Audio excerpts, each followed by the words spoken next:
আসসালামু আলাইকুম শিক্ষার্থী বন্ধুরা, আশা করি সবাই ভালো আছেন।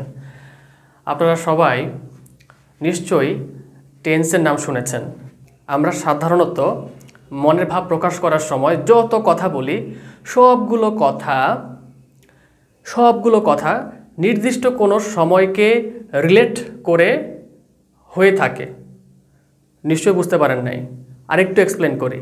অর্থাৎ আমি যখন একটা কথা বলি তখন হয় সে কথাটা কোনো অতীত কিছুকে নিয়ে বলি, যখন কোনো একটা কথা বলি সেটা হয় কোনো বর্তমানের বিষয়কে উপস্থাপন করার জন্য বলি, অথবা ভবিষ্যতে কিছু একটা ঘটবে বা হবে তখন ওই কথাটাকে আমরা প্রকাশ করি। তাহলে আমরা আমাদের যাবতীয় কথাগুলোকে বিভিন্নভাবে বিভিন্ন সময়ে বলে থাকি।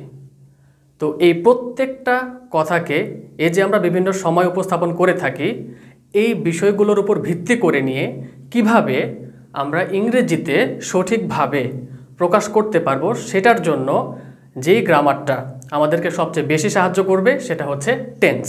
যদি এরপরও বুঝতে বেশি সমস্যা মনে হয়, আমি এটার এক্সপ্লেনেশন এবং ডিটেলস এই গ্রামারটা আলোচনা করার সময় শেয়ার করব। তো চলেন শুরু করা যাক। টেন্স মানে কি? টেন্স মানে হচ্ছে একদম সহজ কথায় বলতে গেলে বলতে হয় সময়। আমরা সময় বলতে যেটা বুঝি সেটাই হচ্ছে টেন্স। কিন্তু স্পেসিফিক সময়, সব কিছুর সময় না, কাজের সময়। এখানে টেন্সের যে ডেফিনিশন সেটা আমি এভাবে বলবো, সেটা হচ্ছে যে tense is the time of act. Tense হচ্ছে কোনো একটা অ্যাক্টের সময় বা টাইম। টেন্স আর টাইম এক জিনিস। ক্লিয়ার? একদম ইজিলি বুঝতে গেলে সময় বলতে যেটা বোঝায় টেন্স বলতে সেটাই বোঝায়। তাহলে টেন্স বলতেছি কেন? টেন্স কেন বলছি আমরা? কারণ যে কোনো একটা অ্যাক্টিভিটিস, যে কোনো কাজ, এগুলোকে যে সময় সম্পন্ন করা হয় সেই সময়কে আমরা উপস্থাপন করার জন্য যে সিস্টেমটা ফলো করব, এই গ্রামাটিক্যাল অ্যানালজিটাই হচ্ছে টেন্স। টেন্সের একটা অরিজিন আছে। টেন্সের অরিজিনটা হচ্ছে, অরিজিন মানে নিশ্চয়ই বুঝতে পেরেছেন, মানে উৎপত্তি। টেন্স কোত্থেকে উৎপত্তি হয়েছে? টেন্স শব্দটা এসেছে মূলত একটা ল্যাটিন শব্দ থেকে। ল্যাটিন শব্দ টেম্পাস। এই টেম্পাস দিয়েও কিন্তু সময়কে ইন্ডিকেট করা হয়।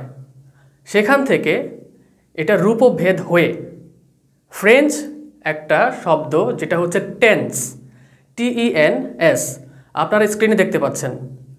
এই টেন্স শব্দটা দিয়ে বোঝায় টাইম, কিন্তু এটা একটা ফ্রেঞ্চ ওয়ার্ড যেটা ল্যাটিন থেকে এসেছে। এটা মূলত হয়েছিল লেট 14th সেঞ্চুরিতে। এখন যেটা আমরা দেখতে পাচ্ছি ফাইনালি সেটা হচ্ছে TENSE, টেন্স। এটা হচ্ছে বর্তমান সময়ে ব্যবহৃত যে শব্দ সেটা। তো এটা অর্থ হচ্ছে সময়। তার মানে বিষয়টা হচ্ছে টেন্স রিলেট করে কোন একটা মুহূর্তকে। এখন টেন্সকে কিভাবে ভাগ করা যায়, অর্থাৎ সময়কে আমরা সাধারণত কয় ভাগে ভাগ করে থাকি? আমাদের যে সময়টা আছে এটাকে আমরা প্রধানত 3 ভাগে ভাগ করি। একটা হচ্ছে অতীত, একটা হচ্ছে বর্তমান, আর একটা হচ্ছে ভবিষ্যৎ। তাহলে অতীত, বর্তমান, ভবিষ্যৎ এই 3টা সময়কালের বাইরে কি যাওয়া পসিবল? সময়কে কি এই 3টা সেকশনের বাইরে নিয়ে যাওয়া সম্ভব? সম্ভব না। তো আমরা যা বলি, যা করি, এই সব কিছুই হয়তো হতে হবে অতীতে, অথবা বর্তমানে হতে হবে, অথবা ভবিষ্যতে হতে হবে। এখন এরকমভাবে যদি আমরা আমাদের সময়গুলোকে ভাগ করে আমাদের যত কথা আছে সবগুলোকে যদি প্রকাশ করতে শিখে ফেলি, তাহলেই আমরা অ্যাপ্রোপ্রিয়েট ওয়েতে, প্রপার ওয়েতে ইংরেজি ভাষায় আমাদের মনের ভাবগুলোকে প্রকাশ করতে পারবো। বিভিন্ন ভাষায় কিন্তু বিভিন্নভাবে এই সময়কালের ব্যবহারকে গ্রামাটিক্যাল আইটেমে এক্সপ্লেন করা হয়। তো কি করা হয় সাধারণত? চাইনিজ ল্যাঙ্গুয়েজের কথা এই হিসেবে, মানে এই ক্ষেত্রে এক্সাম্পল হিসেবে দেওয়া যেতে পারে। চাইনিজ ল্যাঙ্গুয়েজে যেটা করা হয় সেটা হচ্ছে ফিউচার নন ফিউচার, অথবা পাস্ট নন পাস্ট। এই টাইপের হচ্ছে 2 ভাগে ওরা ওদের কথাগুলোকে স্ট্রাকচার বেসড করে এক্সপ্লেন করে। বাট ইংলিশ ভাষায় আমরা সাধারণত 3টা সেকশনে এনে এই টেন্সকে এক্সপ্লেন করি। এই 3টা সেকশনের ভেতরেও কিন্তু অনেক সাবসেকশন আছে, 4টা করে সাবসেকশন আছে। মানে হচ্ছে অতীতকে 4 ভাগে ভাগ করা যায়, বর্তমানকেও 4 ভাগে ভাগ করা যায়, ভবিষ্যৎকালকেও 4 ভাগে ভাগ করা যায়। এই তো আমরা দেখলাম হচ্ছে সময়ের বিভাজন। ক্লিয়ার? তো আমরা শুরু করব আজকে প্রেজেন্ট দিয়ে। প্রেজেন্ট মানে হচ্ছে বর্তমান সময়, প্রেজেন্ট টেন্স মানে বর্তমান কাল। আমরা কাল শব্দটা শুনে থাকি টেন্সের ক্ষেত্রে, কাল বা ক্রিয়া সম্পন্ন হওয়ার সময়কে কাল বলে বা টেন্স বলে। এটা আমরা সাধারণত সংজ্ঞা হিসেবে দেখে থাকি। কাল মানে কি? কাল মানে কিন্তু সময়। আমরা শুনিনি যে গ্রীষ্মকাল, বর্ষাকাল, শরৎকাল, সকাল, বিকাল সময়কে ইন্ডিকেট করছে। তো বর্তমানকাল, এখন বর্তমানকালে যে 4টা সেকশন আছে বা বর্তমানকালকে যে 4টা ভাগে ভাগ করা হয়েছে, সে ভাগগুলো কি কি? First, present indefinite tense. 2 number হচ্ছে প্রেজেন্ট কন্টিনিউয়াস টেন্স। 3 নাম্বার হচ্ছে প্রেজেন্ট পারফেক্ট টেন্স এবং 4 নাম্বার হচ্ছে প্রেজেন্ট পারফেক্ট কন্টিনিউয়াস টেন্স। এগুলো হচ্ছে সাধারণত আমরা ব্রিটিশ স্ট্যান্ডার্ডে এগুলো জানি। আমাদের দেশে আমরা এভাবেই আমাদের পাঠ্যপুস্তকগুলোতে এগুলোর সাথে পরিচিত হয়েছি। কিন্তু ইন্টারন্যাশনালি যখন আমরা এই টেন্স শিখব, তখন আমরা প্রেজেন্ট টেন্স যেটা, সেটাকে সিম্পল টেন্স হিসেবে দেখতে পাবো। তারপর হচ্ছে কন্টিনিউয়াস টেন্স, সেক্ষেত্রেও কন্টিনিউয়াস টেন্স ঠিক থাকবে। প্রেজেন্ট পারফেক্ট টেন্স, সেটা থাকবে হচ্ছে perfect simple. Present perfect continuous tense, সেক্ষেত্রে হচ্ছে present perfect continuous tense same থাকবে। তাহলে ওরা জাস্ট প্রেজেন্টকে বলতেছে সিম্পল, আর বাকি সব মোটামুটি ঠিক আছে। এখন আমরা শুরু করব হচ্ছে আমাদের টেন্সের যে মেইন সেকশনটা, অর্থাৎ এই যে কতগুলো ডিভিশন করলাম, সাব ডিভিশন, সেগুলোর প্রথম সেকশনটা সেটা হচ্ছে প্রেজেন্ট ইনডিফিনিট টেন্স। এটা খুবই স্পেসিফিক একটা সময়কাল, অর্থাৎ বর্তমানকে যে 4 ভাগে ভাগ করেছি তার একটা ভাগ নিয়ে আজকে আলোচনা করব। বাকি 3টা ভাগ নিয়ে পরবর্তী ভিডিওতে আলোচনা করব। আস্তে আস্তে সামনে হচ্ছে টেন্সের পর্বগুলো দিয়ে আমরা টেন্সটাকে কমপ্লিট করে ফেলব। তো প্রথমে হচ্ছে আমরা প্রেজেন্ট ইনডিফিনিট টেন্স দিয়ে শুরু করছি, বা যে স্ট্রাকচার মেনটেন করে প্রেজেন্ট ইনডিফিনিট টেন্স গঠিত হয় সেটা হচ্ছে subject plus verb 1 plus object. এখানে অনেক কিছু বোঝার আছে। আমি কেন এখানে একটা স্ট্রাকচার ব্যবহার করেছি, স্ট্রাকচারটা এমনই কেন হতে হবে, জেনারেল স্ট্রাকচার কেন লিখেছি, এখানে একটু বলার আছে, বিষয়টা বোঝার আছে। সেটা হচ্ছে এটা একটা সাধারণ স্ট্রাকচার। সাধারণত হচ্ছে আমরা প্রেজেন্ট ইনডিফিনিট টেন্সের যে স্ট্রাকচারকে ফলো করে ভাষাগুলোকে ট্রান্সলেট করব, ভাষাগুলোকে উপস্থাপন করব, আমাদের কথাগুলোকে, সেটা হচ্ছে সাবজেক্ট, ভার্ব 1, অবজেক্ট, স্বাভাবিকভাবে। এই জন্য জেনারেল স্ট্রাকচার। তো সাবজেক্ট, ভার্ব 1 এবং অবজেক্ট কি, এগুলো আমাদেরকে জানতে হবে। এখানে এক্সাম্পলে আমি দেখতে পাচ্ছি যে এইখানে সাবজেক্ট হিসেবে দেওয়া হয়েছে আই, ভার্ব 1 হচ্ছে ইট, রাইস হচ্ছে অবজেক্ট। এখন যদি আমরা প্রথমে চিন্তা করি যে আমি ভাত খাই, এই যে সেন্টেন্সটা আছে, এই যে বাক্যটা আছে, এটাকে আমরা প্রেজেন্ট ইনডিফিনিট টেন্স হিসেবে কনসিডার কেন করলাম?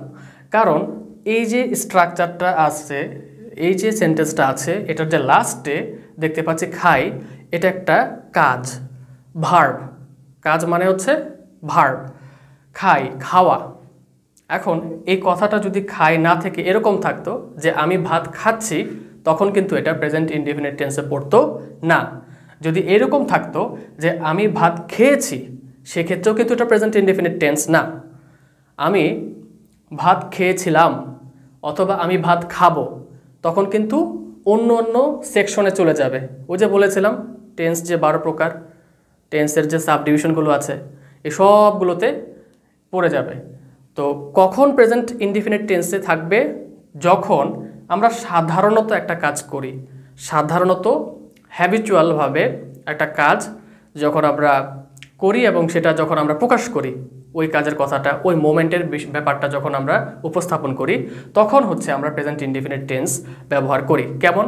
আমরা বাংলা বাক্যের শেষে এই কথাগুলো সাধারণত বলি কোনো একটা কাজের ক্ষেত্রে, যেমন খাই, যাই, বলি, শিখি, করি, দেখি, লিখি। যদি সাবজেক্ট ডিফারেন্ট হয়, মানে সাবজেক্ট যদি আলাদা হয়, যেমন হচ্ছে তুমি যদি কাজটি করো সেক্ষেত্রে হবে তুমি কাজটি করো, তুমি অঙ্কটি করো, লেখো, দেখো, পড়ো, বলো, যাও, খাও। তারপর হচ্ছে অন্য কেউ যদি একটা কাজ করে, সাবজেক্ট যেহেতু ডিফারেন্ট, তখন কথাটা হবে এরকম যে সে লিখে, সে পড়ে, বলে, যায়, খায়, দেখে, প্রতিনিয়ত একটা কাজ হচ্ছে, প্রতিনিয়ত একটা কাজ সে করে। বিষয়টা এমন না যে এখনই সে খাচ্ছে, এখনই সে স্কুলে যাচ্ছে, এটার সাথে কিন্তু গুলিয়ে ফেলা যাবে না। সাধারণত করা হয়, যেটা আগেও করা হতো, এখনও করা হয়, ভবিষ্যতেও করা হবে, এরকম হ্যাবিচুয়াল ফ্যাক্ট। হ্যাবিচুয়াল ফ্যাক্ট মানে হচ্ছে অভ্যাসগত কাজ। ন্যাচারাল যে বিষয়গুলো থাকে, যেমন হচ্ছে ন্যাচারাল ট্রুথ, এই ন্যাচারাল ট্রুথ কিন্তু প্রেজেন্ট ইনডিফিনিটের মধ্যে পড়ে।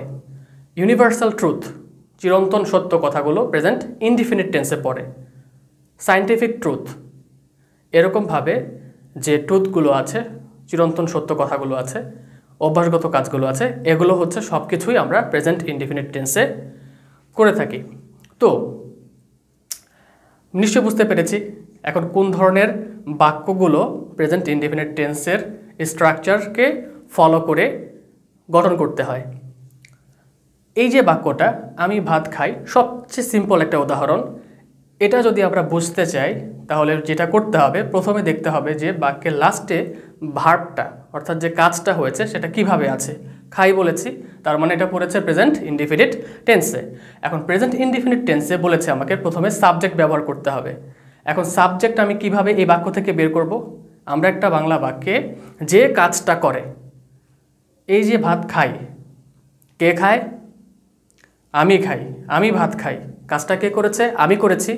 এরকম কাজটা যে করবে সেই হচ্ছে সাবজেক্ট। কোনো একটা বাক্যে যে কাজ করে সেই হচ্ছে সাবজেক্ট। তো সামনে যদি কিছু থেকে থাকে, এখানে যদি সামনে কিছু থেকে থাকতো, পিছনে কিছু থেকে থাকে, সেখানে যদি সাবজেক্ট ফাইন্ড আউট করতে প্রবলেম হয় তাহলে কি করতে হবে? ভার্বটাকে দেখতে হবে যে ভার্বে কি বলা আছে, ওটাকে জিজ্ঞেস করতে হবে কে কাজটি করছে। তখন যেটা উত্তরটা আমরা পাবো সেটাই হচ্ছে সাবজেক্ট। তাহলে আমি ভাত খাই, আমি ইংলিশ হচ্ছে আই, আমি এখানে আমি ইংলিশ হচ্ছে আই লিখলাম। এরপর হচ্ছে ভাত খাই, এখানে লিখতে বলেছি ভার্ব 1। এখন একটা বিষয় খেয়াল করেন, আমরা বাংলায় যখন লিখছি তখন কিন্তু আমি ভাত খাই বলছি, আমি কিন্তু এটা বলছি না যে আমি খাই ভাত, এমনটা বলা যাচ্ছে না, কারণ এটা হচ্ছে বাংলার প্যাটার্ন। বাংলার প্যাটার্নে বাংলা কথা বলার যে স্টাইল, বাংলার যে বাক্যের স্টাইল, সেটা হচ্ছে এরকম যে সাবজেক্ট থাকে, তারপর হচ্ছে অন্যান্য বিষয়গুলো থাকে, লাস্টে হচ্ছে ভার্ব থাকে। কিন্তু ইংলিশে যখন করি তখন কিন্তু সাবজেক্ট থাকে, এর পরপরই ভার্ব চলে আসে। ভার্বটা বাংলায় হচ্ছে সবার লাস্টে ব্যবহার করি, কিন্তু ইংলিশে কী করি? সাবজেক্টের পরপরই ভার্বের ব্যবহারটা আছে। অন্যান্য টেন্সে যেমন অক্সিলারি ভার্ব আছে, তারপর ভার্বের ব্যবহার মেইন ভার্বের, বাট প্রেজেন্ট ইনডিফিনিটের সরাসরিভাবে সাবজেক্টের পরেই ভার্ব 1-এর ব্যবহারটা আছে। এটা আমাদেরকে মেনটেন করতে হয়। এক এক ভাষার প্যাটার্ন এক এক রকম। তো কোনোটা অবজেক্ট দিয়ে শুরু হয়, তারপর হচ্ছে কোনোটার অবজেক্টের পজিশনটা এদিক সেদিক হয়ে থাকে, তো সেটা আমাদেরকে মেনটেন করে করতে হয়। যদি আমরা এভাবে করে ফেলতাম যে আই রাইস ইট, অর্থাৎ দেখে দেখে আমি ইংলিশ হচ্ছে আই, ভাতের জায়গায় লিখে ফেলতাম রাইসটা এই পাশে, আর খাইয়ের উপরে লিখে ফেলতাম হচ্ছে ইটটা এই পাশে, তখন কিন্তু এটা ভুল হয়ে যেত। ক্লিয়ার? তো আমাদেরকে এই জন্য স্ট্রাকচার মেনটেন করতে হবে। সাবজেক্টের পরে ভার্ব লিখতে বলেছি, সাবজেক্টের পরেই ভার্ব 1 ব্যবহার করতে হবে। তো ভার্ব কী ছিল? খাই। এখন এই খাইয়ের যে ভার্ব 1 বলেছি, ভার্ব 1 জিনিসটা কি? ভার্বের 3টা ফর্ম হয়, একটা হচ্ছে প্রেজেন্ট ফর্ম, একটা হচ্ছে পাস্ট ফর্ম, একটা হচ্ছে পাস্ট পার্টিসিপল ফর্ম। এখন এই যে খাই শব্দটার ইংলিশ হচ্ছে রাইস, খাই শব্দটার ইংলিশ হচ্ছে ইট। এই ইটের যে 3টা ফর্ম হয় বললাম, ভার্ব 1, ভার্ব 2, ভার্ব 3, এগুলো কি কি? একটা হচ্ছে যেটা ভার্ব 1 সেটা হচ্ছে প্রেজেন্ট ফর্ম, অর্থাৎ ইট। ভার্ব 2 হচ্ছে পাস্ট ফর্ম, হচ্ছে এইট। ভার্ব 3 হচ্ছে পাস্ট পার্টিসিপল ফর্ম, সেটা হচ্ছে ইটেন। তাহলে আমরা এই 3টা থেকে কোনটা ব্যবহার করব? ভার্ব 1টা ব্যবহার করব, অর্থাৎ প্রেজেন্ট ফর্মটাকে ব্যবহার করব। তার মানে হচ্ছে ইটকে ব্যবহার করতে হবে। আই ইট, এখানে সাবজেক্ট প্রথমে লিখলাম আই, ভার্ব লিখতে বলেছে, ভার্ব ফাইন্ড আউট করে নিয়েছে, এখানে খাই ছিল, সেটা ভার্বটা হচ্ছে ইট, এটা লিখলাম। এরপর বের করতে হবে অবজেক্ট। এই যে বললাম আমি ভাত খাই, এখানে যদি আরেকটা কথা লিখে দিতাম যে আমি প্রতিদিন ভাত খাই, তখন কিন্তু এখানে আরও কিছু কথা থাকতো, সেখান থেকে আমাদের অবজেক্টটা বের করতে কষ্ট হয়ে যেত। এখন অবজেক্ট আমরা কিভাবে বাক্য থেকে বের করব সেটা বোঝার জন্য একটা ট্রিক আছে, সেটা হচ্ছে আমরা ভার্বকে জিজ্ঞেস করব যে কাকে, কি অথবা কেমন। এই 3টা কোশ্চেন করলে যে উত্তরটা আসে সেটাই হচ্ছে অবজেক্ট। এখন আমি যদি খাইকে কোশ্চেন করি, কাকে, এটা বলাই যাচ্ছে না, অবান্তর প্রশ্ন। কি খাই, যেহেতু অ্যাপ্রোপ্রিয়েট হচ্ছে না, ওই কোশ্চেনটা করা যাচ্ছে না। এর পরের ফেজে আমরা কি দিয়ে কোশ্চেন করব। কি দিয়ে কোশ্চেন করলে উত্তর পেয়ে যাচ্ছে, কি খাই, ভাত খাই। যদি এটা দিয়ে উত্তর না পাই সেটা হচ্ছে কেমন, তখন একটা উত্তর আসার কথা ছিল। ঠিক এইভাবে একটার পর একটা হচ্ছে প্রশ্ন করে দেখতে হবে যে উত্তর আসে কিনা। যদি 3টা কোশ্চেন করার পরেও কোনো উত্তর না আসে, তখন বুঝতে হবে ওই ভার্বটা হচ্ছে একটা ইনট্রানজিটিভ ভার্ব, যেটা স্বাধীন ভার্ব, যেটার কোনো অবজেক্টের প্রয়োজন হয় না। আর যদি কোনো উত্তর আসে সেটার একটা অবজেক্ট থাকবে, সেটাকে বলা হবে ট্রানজিটিভ ভার্ব। এবার চলে আসি,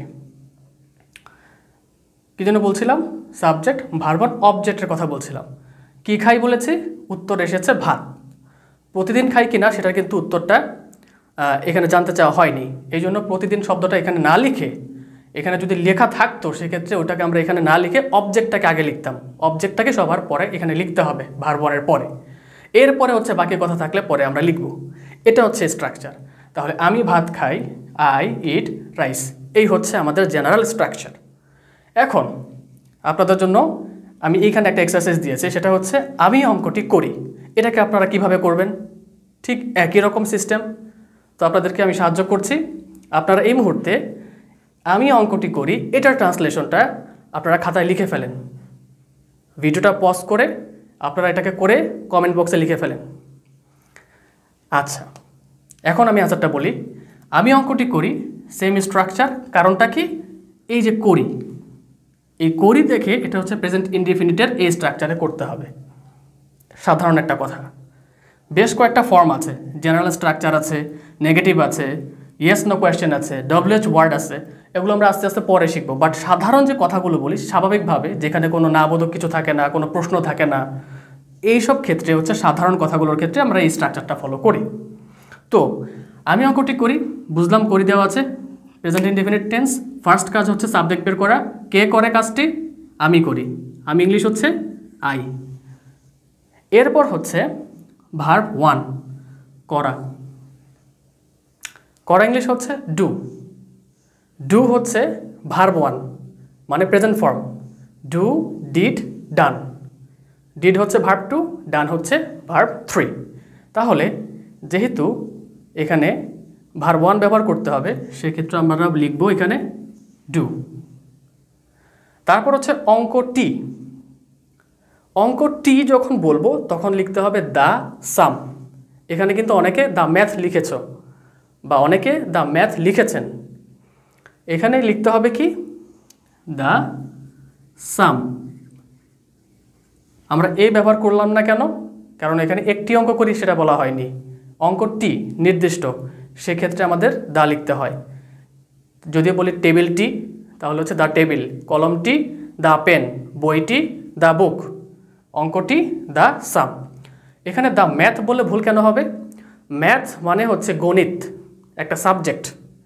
আর যখন ওই গণিত বইয়ের একটা বিশেষ অঙ্ক আমরা করি তখন ওটাকে বলে হচ্ছে সাম। তাহলে ট্রান্সলেশনটা হচ্ছে আই ডু দ্য সাম। এটা হচ্ছে প্রেজেন্ট ইনডিফিনিট টেন্সের বেসিক স্ট্রাকচার।